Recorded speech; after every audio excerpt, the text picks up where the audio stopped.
C Joseph Vijay எனும் நான் அப்படின்னு சொல்லும்போது மொத்த க்ரௌடுமே வேற லெவல் மூடுக்கு போயிட்டாங்கன்னு தான் சொல்லணும். அந்த லெவலுக்கு ஒரு சவுண்டு.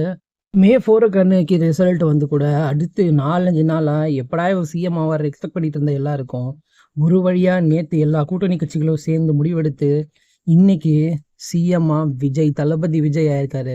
ஆனது மட்டும் இல்லாமல் முக்கியமான 3 கொள்கைகளையும் இப்போதைக்கு எக்ஸிக்யூட் பண்ணியிருக்காரு. அதாவது பெண்கள் பாதுகாப்புக்கான ஒரு சிறப்பு படையை ரெடி பண்ணுறது, போதைப் பொருள் தடுப்புக்கான ஒரு படை, அதே மாதிரி 2 மாதத்துக்கு 200 யூனிட் ஃப்ரீ அப்படிங்கிற ஒரு சட்டத்தையும் இப்போது சைன் பண்ணியிருக்காரு.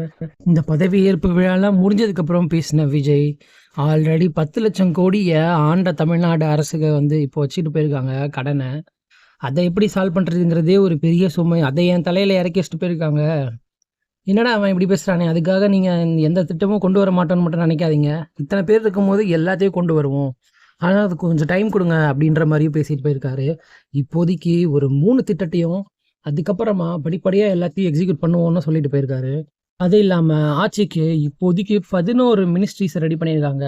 அதில் 2 பேர் காங்கிரஸ் கட்சியை சேர்ந்தவங்க, மிச்சம் 9 பேர் டிவிகே கட்சியை சேர்ந்தவங்க. இன்னும் அடுத்தடுத்த டீட்டெயில்ஸை பொறுமையாக வரக்கூடிய காலங்களில் சொல்லுவாங்கன்னு எதிர்பார்க்கலாம். அது மட்டும் இல்லாமல் விஜய் பொது நிர்வாகம், காவல் மற்றும் உள்துறையிலையும், செங்கோட்டையன் பொதுப்பணித்துறையிலையும், ஆனந்த் வந்து நகராட்சி நிர்வாகத்துறையிலையும் இருக்க போகிறதா சொல்லியிருக்காங்க.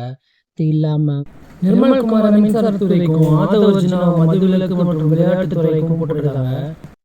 இதோட பள்ளி கல்வித்துறைக்கு வெங்கட்ரமணன், அப்புறம் பத்திரப்பதிவுத்துறைக்கு அருண்ராஜையும் போட்டிருக்காங்க. இன்னும் ஏகப்பட்ட எம்எல்ஏக்கள் இருக்காங்க. இப்போதைக்கு இதான் டாப் லிஸ்ட். நீங்கள் என்ன நினைக்கிறீங்க? இந்த ஆட்சி சரியாக அமைஞ்சிருக்கா? தளபதி விஜய் பொறுப்பேற்றது சரிதானா இல்லையாங்கிறத கீழே கமெண்ட் பண்ணுங்கள்.